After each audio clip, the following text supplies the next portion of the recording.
I hope you can hear me, but let me just start by saying I'm always very touched when I hear such warm words of welcome as I have heard them from Reverend Moe, from you, Reverend Boonstra, from my friend Bert Sachs, and from all the others who make it easy for me to be as transparent as I can possibly be.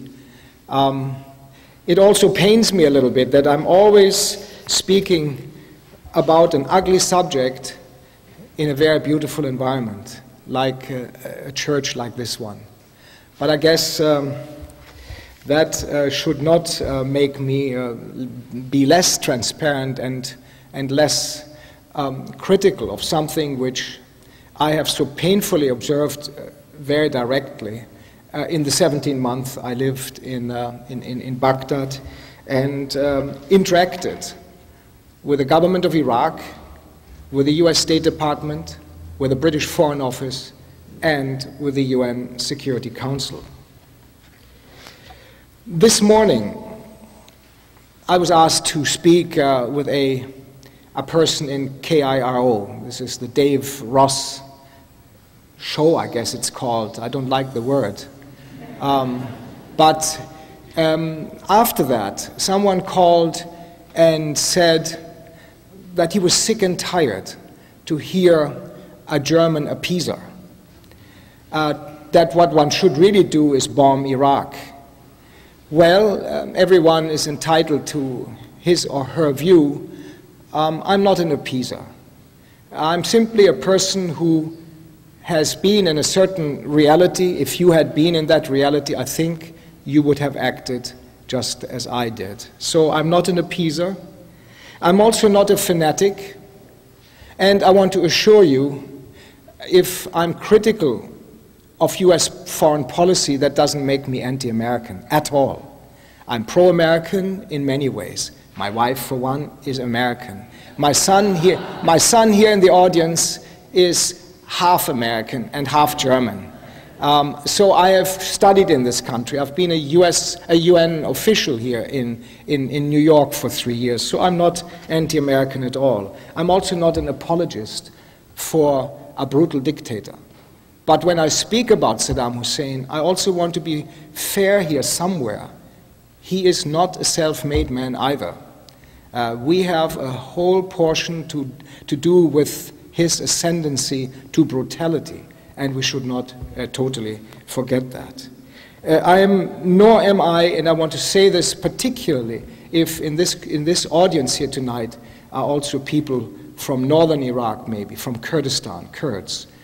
By not talking about the Kurdish issue doesn't make me insensitive to their very special circumstances. But this is only a fleeting moment that we have together, and I guess I must concentrate on Iraq and sanctions.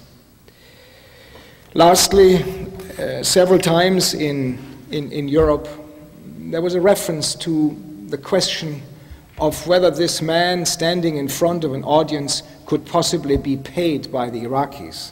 I guarantee you, I'm not paid by the Iraqis. And maybe a little bit surprising, but bear with me. There's so much that is being said about terrorism, and I just feel compelled to begin with a minute of a general observation that relates to what I call the widening scissors. The widening scissors, I refer here to the widening gap between wealth and poverty.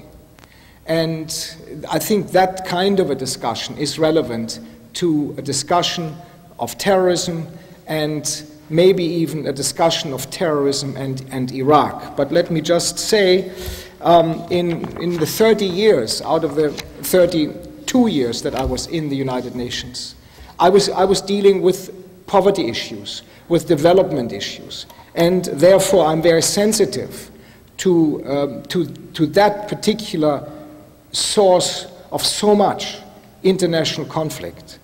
And when you look at United Nations and other documentation and you see what really is a widening scissors a widening gap between, for example, the top 20% and the bottom 20% in our world, I think when we try, cool-headed as we must be, to analyze the causes of terrorism, we have to talk about and think about that aspect also.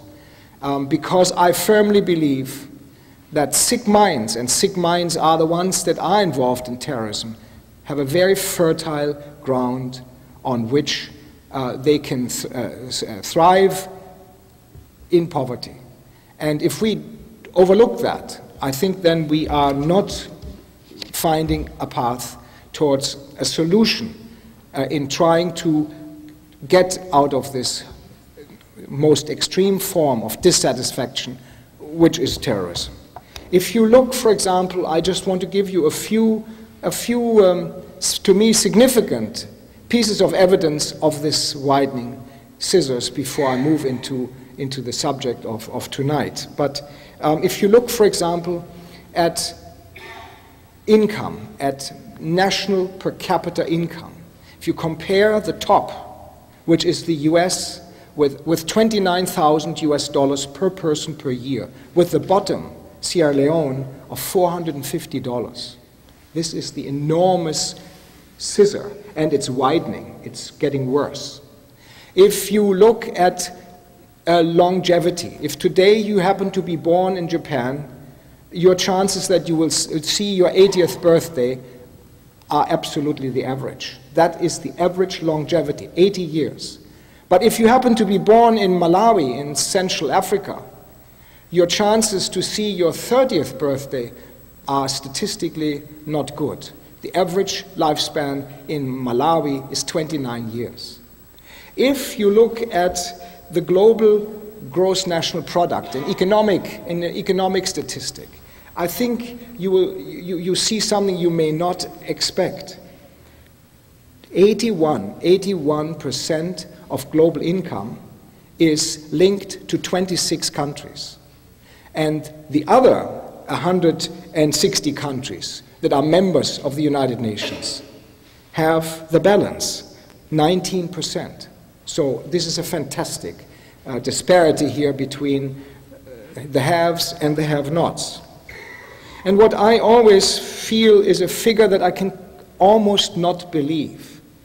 But you can read it and you can follow it in the annual UN Human Development Reports. Great documents to have. I encourage you to obtain, because they compare 170 plus, not all the countries, not all the 189 member countries of the UN, but most of them are compared in terms of economic indicators, in terms of social indicators, from crime rates in different countries to longevity and water supply and education. They're great. But if you look at the 1998 report, you see a figure which you probably think I'm inventing, but I'm not. It's simply passed on from the document.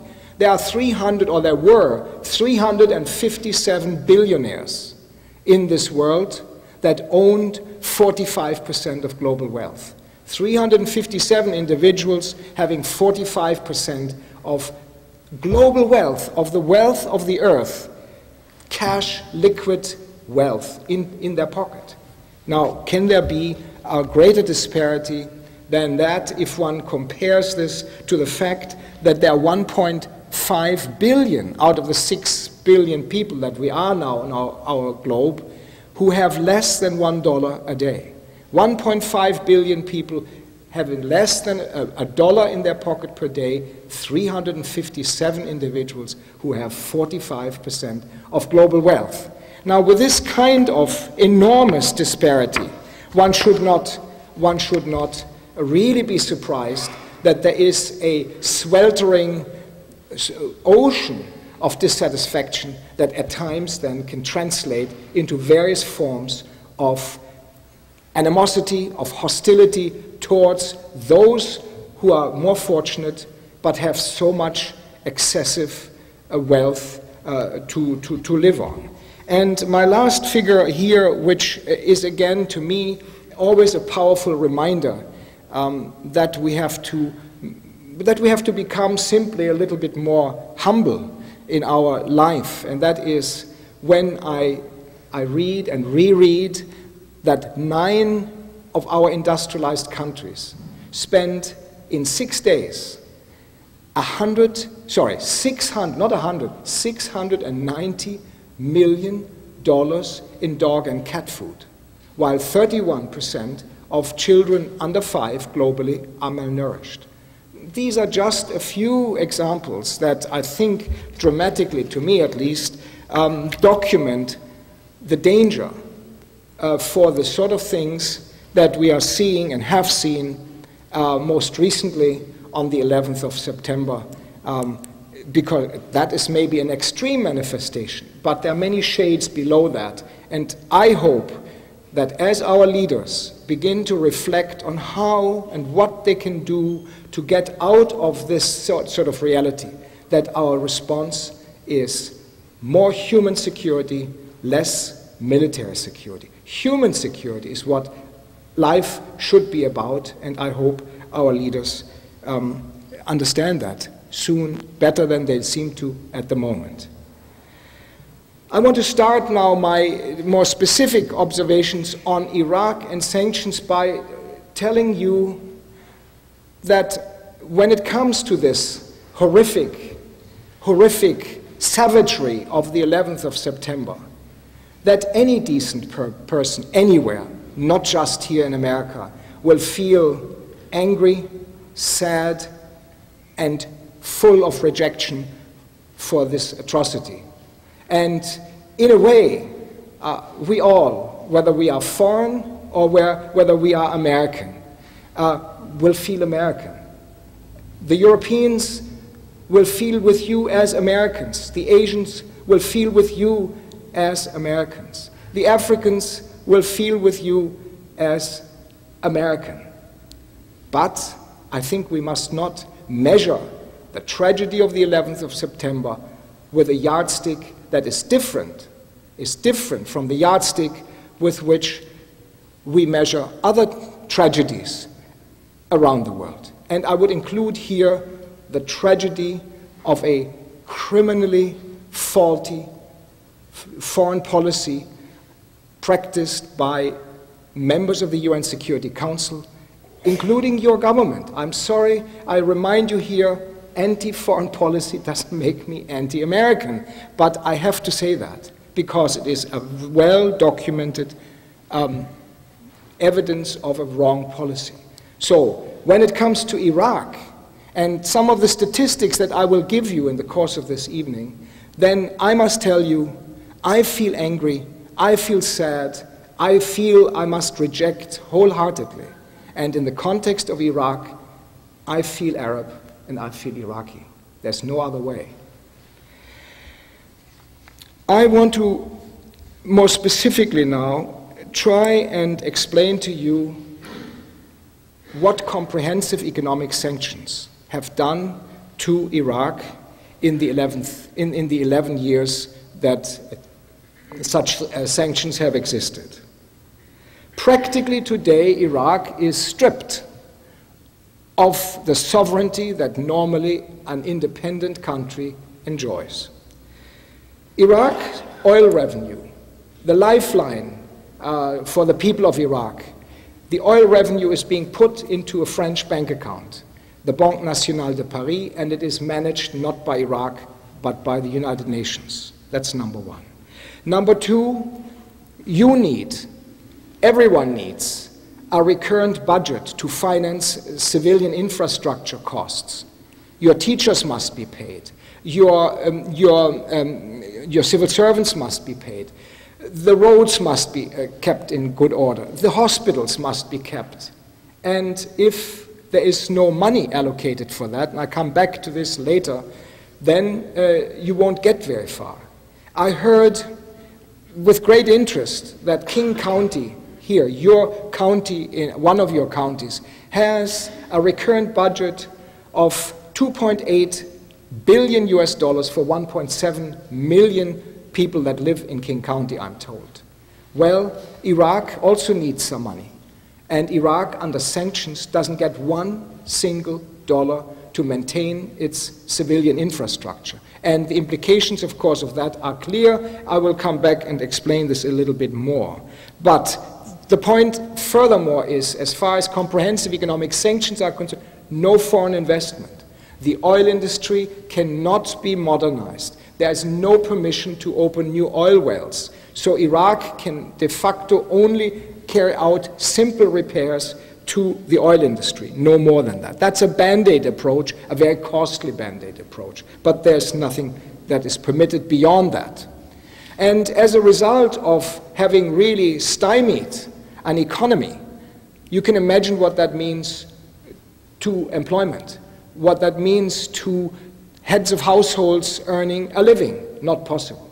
All they have is to hold out their hand and get every month something which I will explain when I briefly talk about the Oil for Food program. There is a massive social transformation occurring in Iraq today, which in fact means that the normal structure of the society, particularly the very strong and well-developed middle class, is dying out. Either they have emigrated, many are here, maybe even in this group here tonight, or they have become deprofessionalized, not able to work in the fields for which they were trained.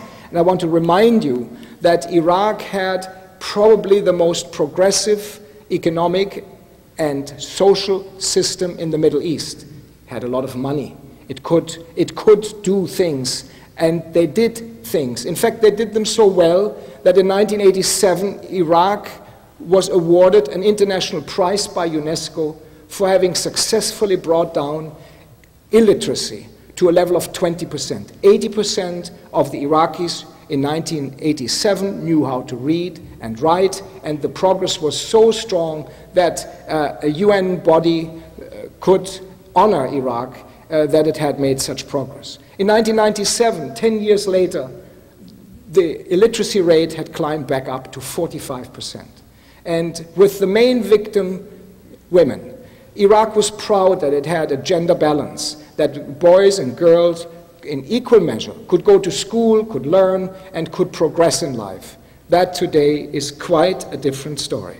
So with this development, with this trend, it couldn't be hidden for 11 years. The knowledge, also thanks to groups that came to Baghdad, came to Iraq, saw the situation, reported back. And I want to single out and make special mention of the fact that when I served and lived in Baghdad for the year and a half, there was no other nationality that came more often to Iraq than American citizens. They came to see. Bert Sachs here in the front row is just one example of a person who had the courage to come, to understand. So the Americans were very sensitive to this situation. They wanted to interpret. And as a result of that, changes did occur, and the truth about the conditions in Iraq gradually surfaced more and more. So I want to quickly allay the impression that this is such an overwhelming, huge political problem that an individual citizen of a country cannot make a difference. Yes, we can all make a difference. And I think you should not feel shy, even with this overwhelming attempt to muzzle. And muzzling, there is plenty. I've experienced it firsthand. In fact, the spokesman of the State Department, when I began to speak out, because I felt I was not just a manager, I also was an interpreter, James Rubin said, "This man in Baghdad is employed to work, not to talk." Well, I think we should all not accept something like that. We must talk when we recognize something as faulty and as punitive as the comprehensive economic sanctions. The point I want to make is that under increasing pressure from some governments, for example, the Malaysian government, strong opponent to this kind of approach, but also from public groups, like groups in this country, gradually the US and British foreign officers were cornered and had to come up with something new. What could that something new be? So here, there was reference made already in the introduction, the term smart sanction came forward. It's not a new term, but it came for the first time last June as far as Iraq is concerned. And as you can imagine, fertile minds quickly reacted saying, well, if they now, after 11 years, introduce smart sanctions, what were the sanctions during the previous 10 years or so? And you can give it any name, the fact was that they were very punitive and very wrong and punished the wrong party. So smart sanctions became the new slogan, and it looked good. And initially I thought, here is maybe a chance for some more humane approach. How wrong was I? And I want to tell you why. Because the initial impression, and what one still reads, is that smart sanctions as proposed by the UK and supported by the US meant a freeing of all the restrictions on the import of civilian goods into Iraq. That sounded good and an acceptable and a good development. Not at all what I wanted to see, and that is a kickstart of the Iraqi economy, a return for the Iraqis to fend for themselves and to understand again what self-realization means. The Universal Declaration of Human Rights has that provision, a right for people to realize their full potential. Article 26 of the Universal Declaration of Human Rights. Not possible under the present circumstance. So that would not have been possible even under the smart sanction proposals, unless you are really giving a chance for the Iraqi economy to function again. Under smart sanctions, that is not possible. Under smart sanctions, foreign investment is not possible. Under smart sanctions, the rehabilitation and modernization of the oil industry is not possible. So the basic parameters of the earlier comprehensive economic sanction regime didn't change. Until this moment, what I've said so far, I don't think the term malicious would be apt to describe the smart sanction proposal. The malicious part comes in when you read on, very rarely actually reported, and that is that Iraq's borders with Turkey in the north, with Syria, with Jordan, with Iran, and of course with Saudi Arabia and Kuwait would be hermetically closed. No more export of illegal oil outside. Well, if you hear this, you will say, great, this is fine. That's how it should be. Why should Saddam Hussein have the right to smuggle oil out? Well, you heard me earlier explain to you that that government doesn't get a penny for recurrent costs, for financing of the civilian infrastructure. And when you have that, this was a punitive, deliberate act because it was the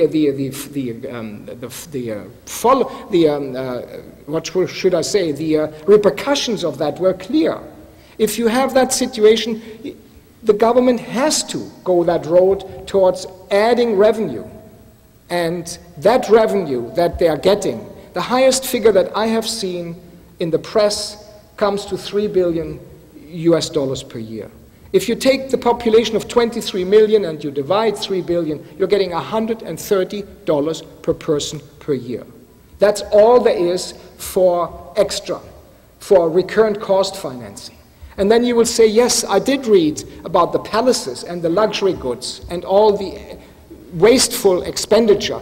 It is correct, there is that.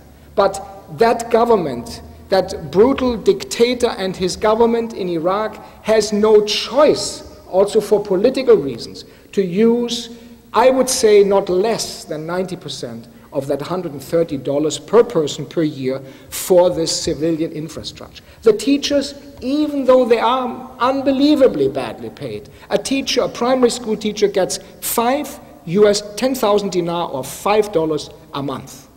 A professor in a university gets the equivalent of 19,000 dinar a month. That's just under $10. Now, the $130 per person must be used.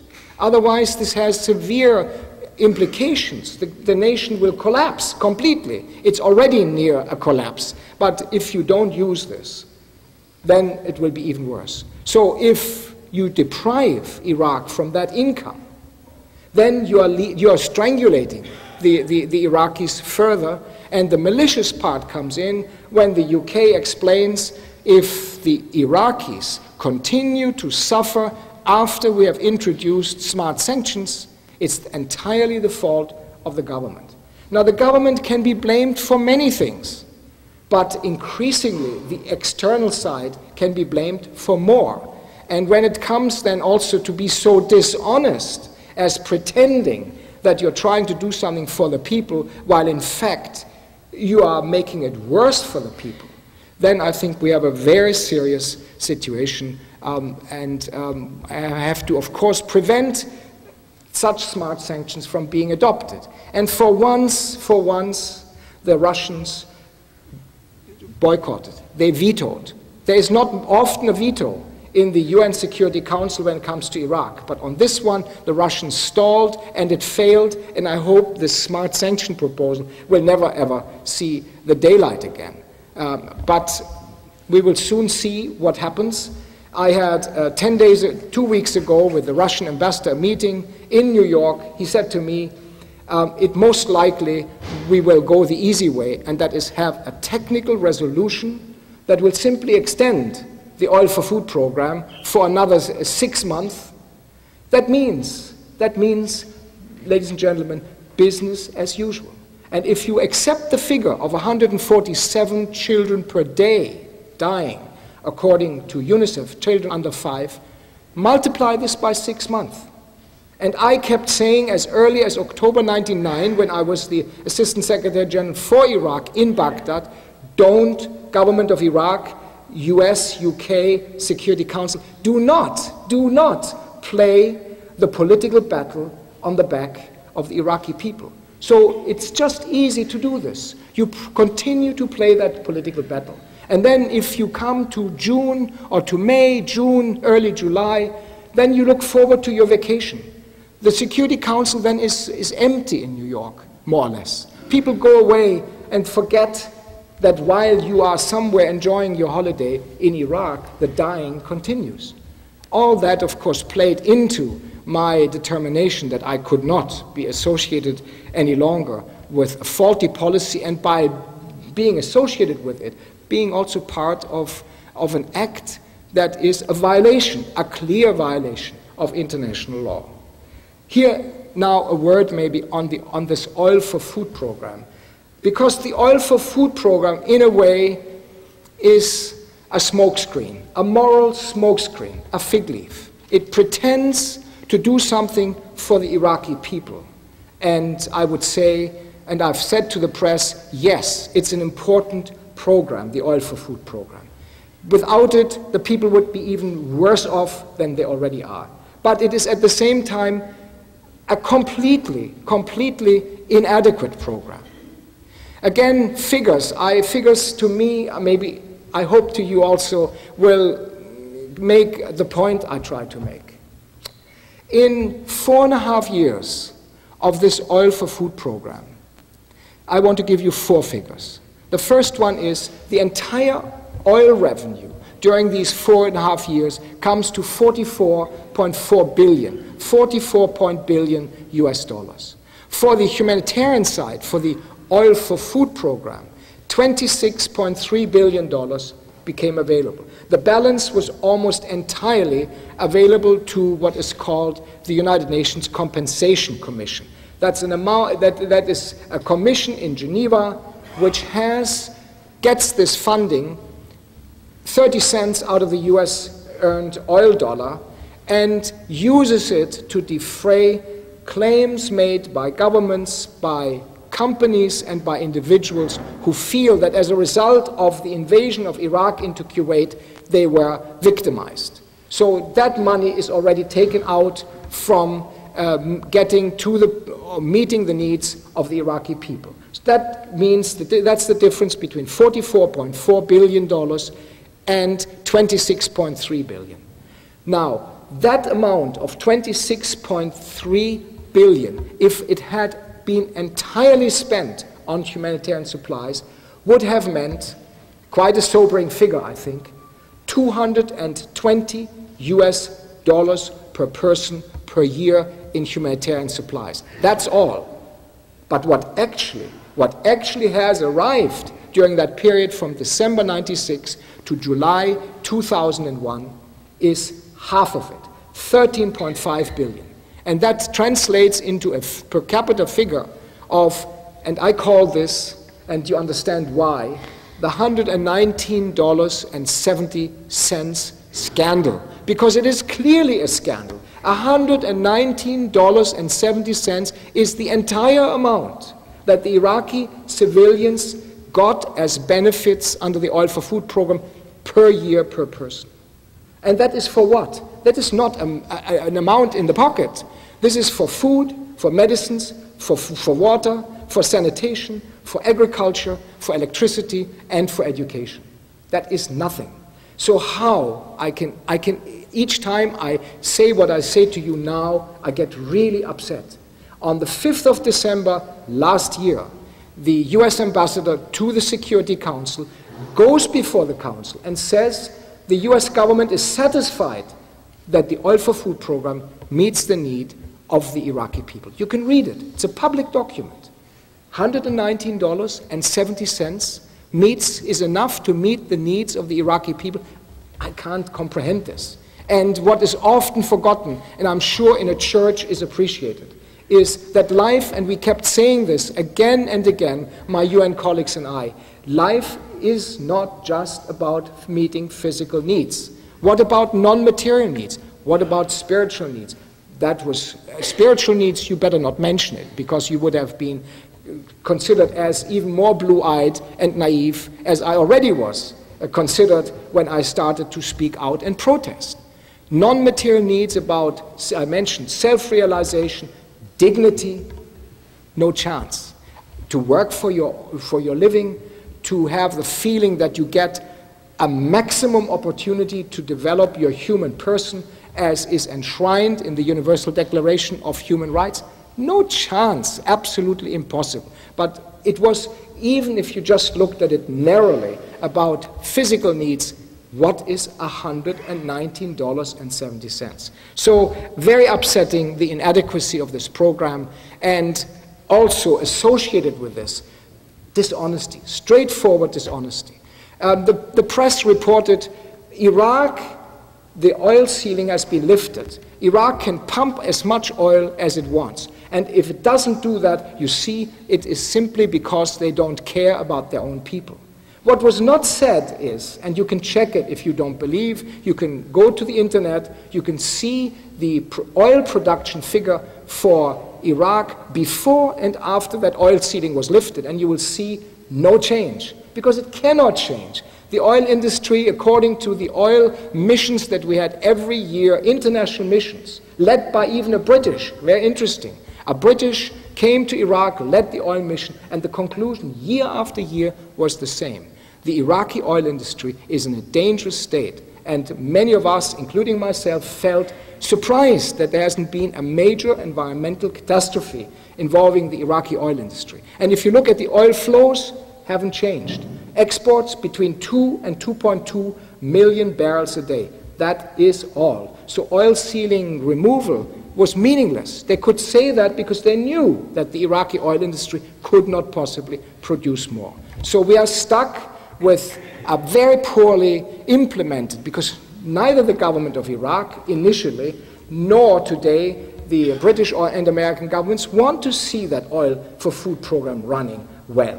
At this very moment, if you were to go and check, you would see that the figure of $4 billion in stalled items, in held back items by the Security Council, 98% of this account US, is a reality. Can you imagine that? $4 billion worth of medicines, of electricity spare parts, of oil spare parts, not reaching there, having been ordered, having been paid for very often, cannot come because of the fear, or the alleged fear, that this is because of dual use, because it could be used by the military. And sometimes it gets so ridiculous that one can laugh even when the circumstances are so serious. You probably have heard the most extreme case is the pencil story. Pencils were stopped from coming to Iraq because they contain graphite. And graphite you can use to make bombs. How many pencils do you need to make a bomb? So it becomes ridiculous, but it's not ridiculous. It is punitive. Everything, I could spend an hour to show you how punitive every aspect of this treatment of Iraq is, including holding back 30 cents out of each oil dollar earned. That money was needed badly, particularly in the initial phases of the Oil for Food program, when there was a cap. Indeed, there was a cap. The cap was $2.2 billion. Out of that, they took 30%. What the net was 1.3 billion for 6 months. That's nothing. That is a pitiful figure that is not even remotely able to meet the minimum physical needs of the country. So, punitive. Then comes, unfortunately, and maybe there are lawyers here in the audience, the international law, the Charter of the United Nations, the conventions on the right of the child, the Hague Convention, are not tangible enough to protect innocent civilians under conditions as they exist in Iraq. And when you have, for example, Article 39 of the UN Charter, which is the basis for imposing sanctions, you read there, a country can be awarded sanctions, can be punished with sanctions when there is an act of aggression or a threat to international security. That wording alone is intangible. What constitutes an act of aggression? What is a threat to international security? Different interpretations. But the power in the UN Security Council is the US. And it is, some people facetiously say, it is no longer the UN Security Council, it's the US Security Council. So this determined how one interpreted that international law.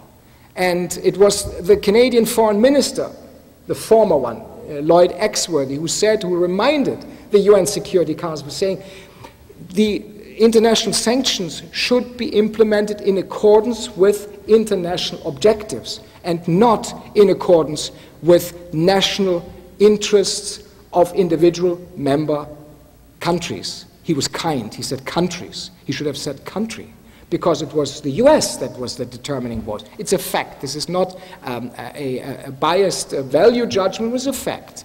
And we know very well how many cowards there are in the UN Security Council. In December of '98, when the new Iraq resolution was decided, China, Russia, and France, all three, didn't do what their integrity should have demanded them to do. Why not? China wanted to get into the World Trade Organization. Russia had Chechnya around their neck, and France was a member of NATO. So all of them, for extraneous reasons, as far as Iraq was concerned, decided to not do what their sense, what their conviction, their knowledge demanded, and that is to veto the proposal for a new UN resolution on Iraq, which in the Middle East, people started saying, do you know this saying, which is, a mountain became pregnant and a little mouse was born. That little mouse was Resolution 1284 of December '98, which was not only a little mouse, but it was a dead mouse because it was never implemented. So here we have international law that is not tangible enough to protect a situation like in Iraq from misuse.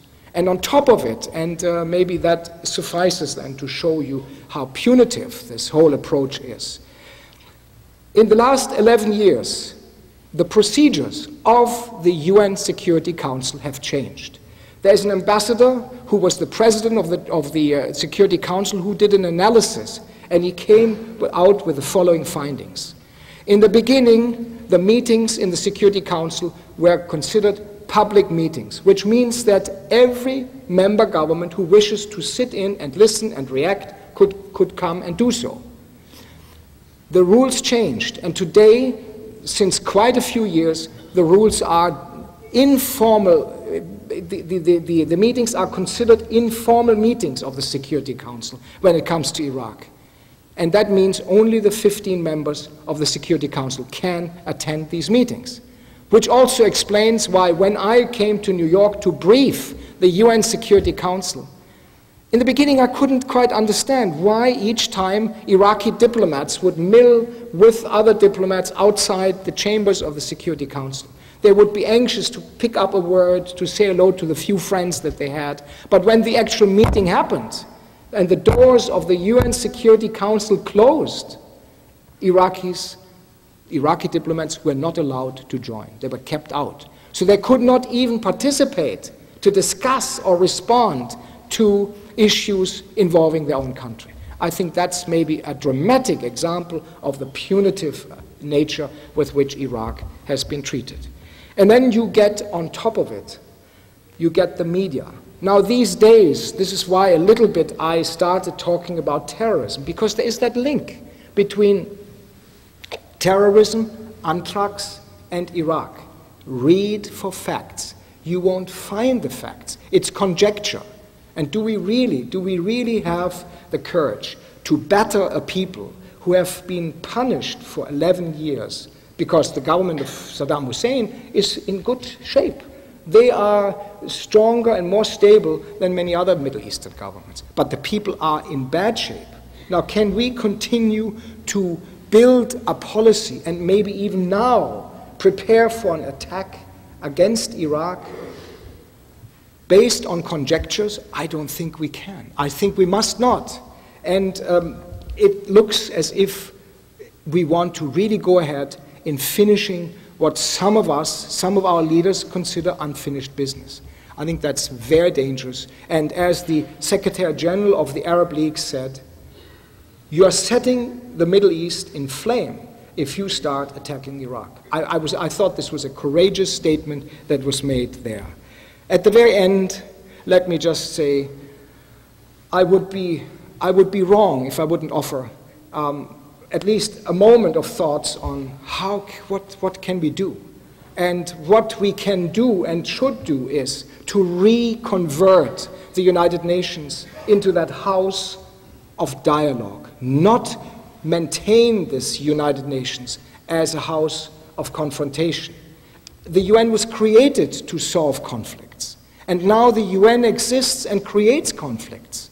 That is an anomaly with such grave consequences that I am, even in these difficult days, when you in America and we in Europe and elsewhere try to find a way out of these very intractable problems that confront us, I think the word dialogue must become an acceptable word, and the Iraqis must be given an opportunity to meet with the Security Council. And if they talk rubbish, if they are dishonest, if we don't have a hidden agenda, we have enough knowledge to know whether they are honest or not honest with us, and give them a chance to explain themselves. On the 26th of this year, the Secretary General had his first meeting with Minister al-Sahaf, the Foreign Minister of Iraq, and it was a promising step forward.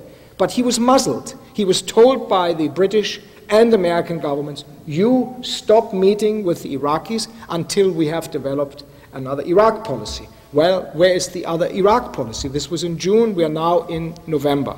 So dialogue, meeting at that level is, to me, very important. As is important that the Arabs are meeting among themselves. King Abdullah of Jordan and the Secretary General of the Arab League, Dr. Amr Moussa, have been appointed to be negotiators, reconciliators, if you want, between Iraq, Kuwait, and Saudi Arabia.